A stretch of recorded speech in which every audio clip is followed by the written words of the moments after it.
What's good? It's your boy Jay. That's me. Let's dive into TNA Impact from March 14th, 2024. This show was okay for the most part. It seems like we're advancing storylines for Rebellion, which I believe is in 5 weeks. So we've got some time to build it. And hopefully TNA can make Rebellion the best it can under the new president of Anthony Sazzone. Hopefully he's taken over now.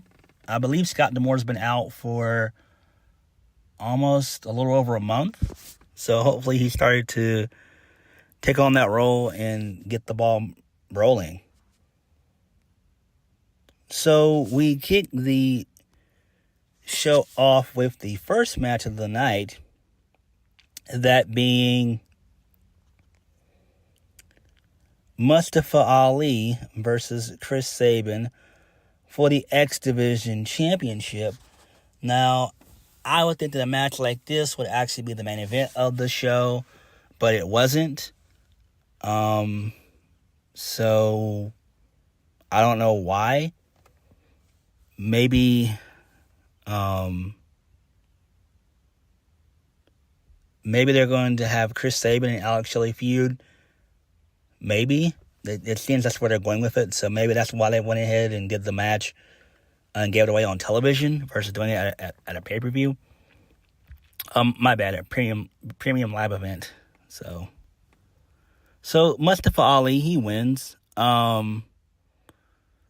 Because Chris Sabin was about to use the X Division title. He took it from Ali. He threw it out the ring, and then that allowed for Ali to roll up Chris Sabin for the 1, 2, 3. So this makes sense. Again, this is probably just to add more fuel to the fire between the feud between Alex Shelley and Chris Sabin, which they're probably going to end up having match 1 at Rebellion. Match 2 should take place at Slammiversary, and you end the feud at Bound for Glory. So that way you can give a big match feud like that time to build and stuff. So maybe you have Chris Sabin win match 1, match 2 you have Shelley win, and then match 3 you go with, I guess, Alex Shelley being the victor in all of it. But it seems like that's what they're going to do. It seems like they're going to end up splitting up the time splitters, which actually does make sense. Because I would love to see Chris Sabin and Alex Shelley feud. I'm not going to hold you guys up. I'm being dead ass serious. Like, that's what should happen. Moving on. So, Nic Nemeth and Speedball Mike Bailey, as well as Trent Seven, they vowed to take out Steve Maclin and the Rascals to the Danger Zone in the main event. So it is what it is. Moving on. So Josh Alexander, he comes out. He gets on the mic. We see a clip of what happened at Sacrifice when Alexander Hammerstone took off Josh Alexander's headgear. So Josh Alexander says that his goal is to reclaim the TNA World Heavyweight Championship, which is the title he held for longer than anyone else in company history. Josh Alexander turns his attentions towards Alexander Hammerstone and says the headgear isn't his identity, it's his heart and fighting spirit that makes him who he is. So Alexander sends a warning that for the first time, he's no longer thinking about the TNA World Heavyweight Championship. He's focused on kicking Alexander Hammerstone's ass. So Josh Alexander calls him out, but Dirty Dango and company, they make their way out. Well, not Dirty Dango, but Alpha Brava and Oleg Prudius, a.k.a. Vladimir Kozlov, they make their way out to the ring. So Bravo then claims that the reason that Josh Alexander lost to Alex Hammerstone was because Dirty Dango softened him up last week. And then out of nowhere, Dirty Dango attacks Josh Alexander from behind. Security then breaks it up. And then Oleg Prudius, he tries to get involved, but he can't. So Santino Marella, he comes out and he makes a match between Oleg Prudius and Josh Alexander. And wouldn't you fucking know it, Josh Alexander wins, which sucks. This makes no sense. And the match didn't even last long. I mean, this probably lasted maybe about 30 or 40 seconds. He just got him in an ankle lock and Prudius tapped out. Like, what the hell? Like, come on, bro. He's supposed to be a fucking Russian killing machine. I don't know. It is what it is, though. It's just for storyline purposes. And then, TNA, my bad. TNA needs to do something with Dirty Dango, Alpha Bravo, and Oleg Prudius. They need to do something with that trio. Moving on. So, Crazy Steve, he reflects on his recent string of victories over Tommy Dreamer, Rhino, and most recently Joe Hendry. Crazy Steve, he says that there isn't another human alive that can handle the type of pressure that he endures. So the lights go out, they flicker on and off, and then out comes PCO, and he stares down Crazy Steve. This is fine. I mean, you can give PCO the Digital Media Championship. It doesn't mean shit if you look at it. If you basically think about it, it's actually TNA's version of the 24/7 championship that WWE used to have when Vince McMahon was in charge. So, who gives a damn? I mean, it's not really that important, if we're being honest. Like, it's really not important.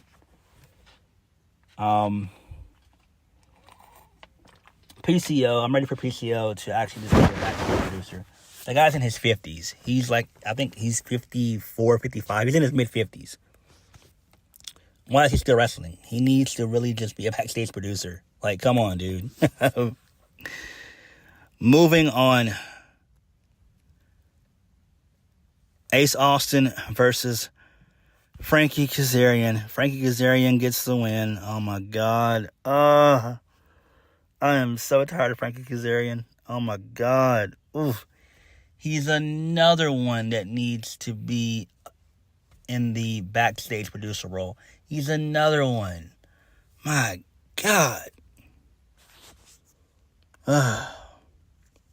So post-match, Frankie Kazarian attempts to attack Chris Bay, but Eric Young shows up and chases him off. So they're still going to continue that lame-ass feud.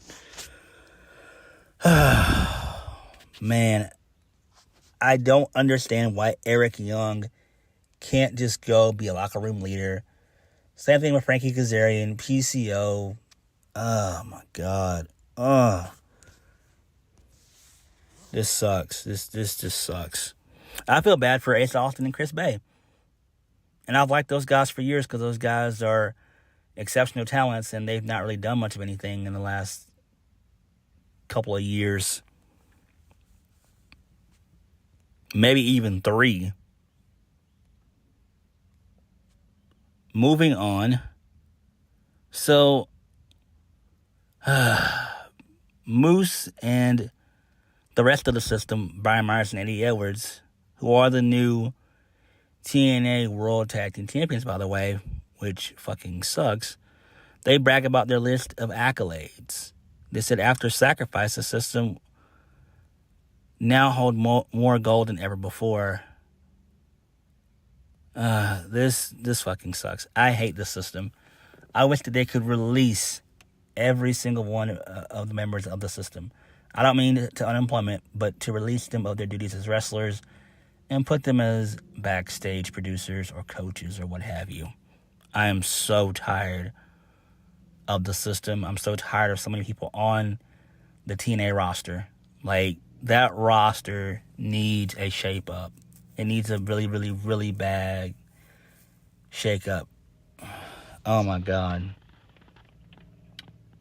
Thankfully, WrestleMania is not too far away. And you know WWE is going to do releases. So, I don't know. Moving on. So, Gia Miller, she attempted to interview Time Machine following their string of bad luck against Mustafa Ali and the Grizzled Young Vets. So, the Grizzled Young Vets, they barged into the locker room and claimed that they're the new top tag team in TNA. Alex Shelley then tells them to prove it against the Time Splitters, which is going to be composed of him and Kushida. So they're still telling the story of the breakup of Time Machine. So that's fine, honestly, if you think about it. That's actually fine. Moving on. So AJ Francis, he defeated Joe Hendry because Rich Swann finally turned heel and got involved. He acted like he was about to help out Joe Hendry. He slotted the steel chair in the ring and he hit Joe Hendry with it. And this allowed for for AJ Francis to capitalize on the win via the choke slam. So this is fine, actually. This is kind of cool.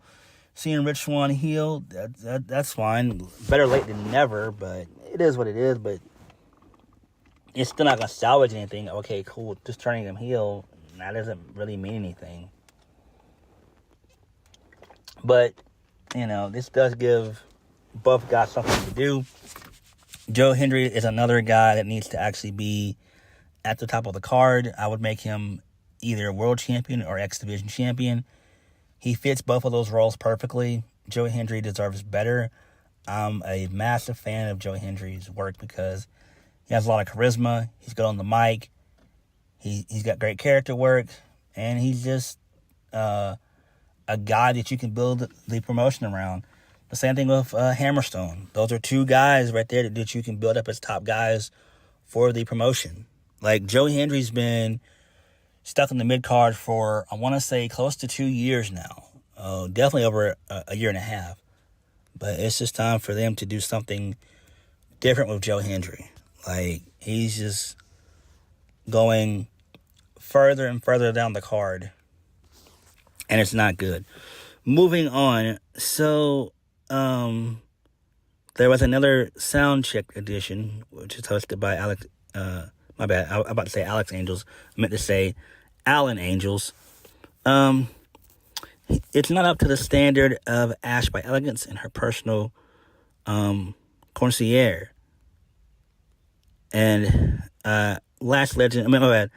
Ash reveals that she'll be having her third match in TNA next week.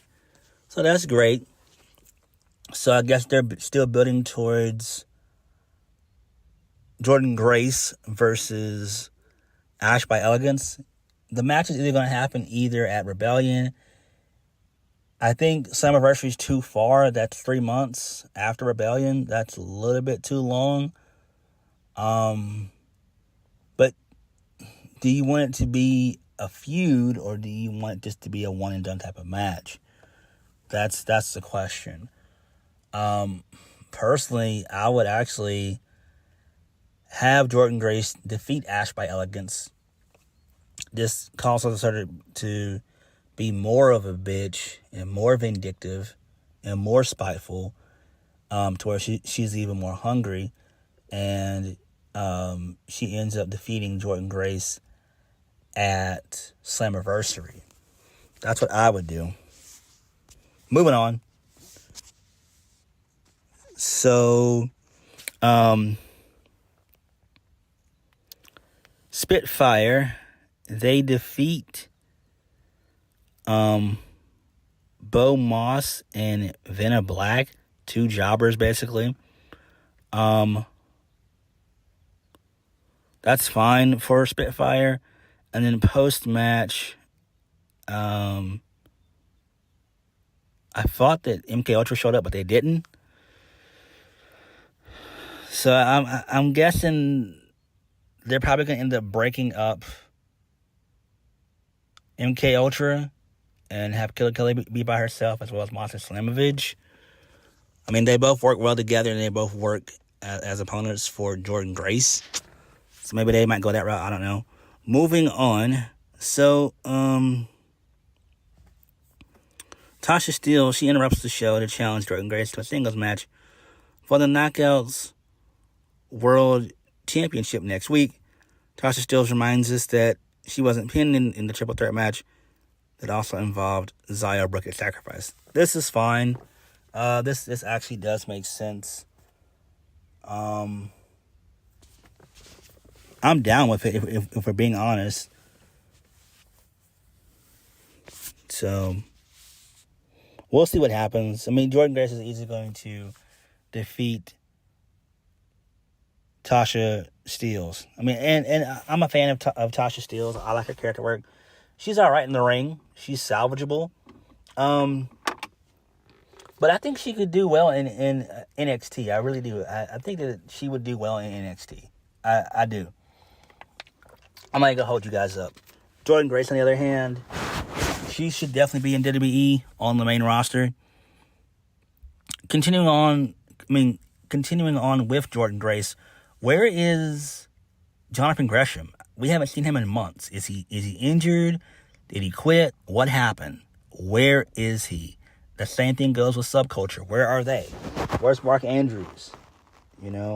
Are they hurt? Are they injured? So, I don't know. Moving on, the main event, 6-man tag, Steve Maclin and the Rascals versus Nic Nemeth and Speedball Mike Bailey and Trent Seven, a.k.a. Speedball Mountain. So the babyfaces, they get the win.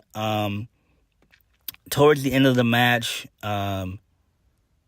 Steve Maclin wanted the Rascals to help him take out, I believe it was Nic Nemeth. The Rascals, they wash their hands of that. They don't want any part of it, so they bounce out. And this allows for Nic Nemeth to get the win via the Danger Zone, a.k.a. the Zigzag, for the 1-2-3. Post-match, the System, those dumb fucks, they attack the babyfaces. And then Alicia Edwards, she slows Nic Nemeth from the outside. That allows for Moose to hit him with the TNA World Heavyweight Championship. And then Moose does the same thing to Trent Seven and Mike Bailey. And the System, they stand tall. So this is actually going to set up for Moose versus Nic Nemeth. I think this actually makes sense. You might as well go ahead and do Nic Nemeth versus Moose at Rebellion and getting it over with now versus waiting until Slammiversary. So that actually does make sense. And I am ready for Moose to lose anyway. Moose has been champion for, 2 months, a little over 2 months now. So him losing at Rebellion will be perfect. And that's when you have Nic Nemeth win. Maybe you can have Nic Nemeth feud with Steve Maclin some more. And that way Steve Maclin can get into the title picture. So, like I said before, the show was fine. It could have been better, though. Not too much happened. There were some things that were progressed storyline-wise. But what did you guys think? Like, comment, and subscribe. I'll catch you guys later. Peace.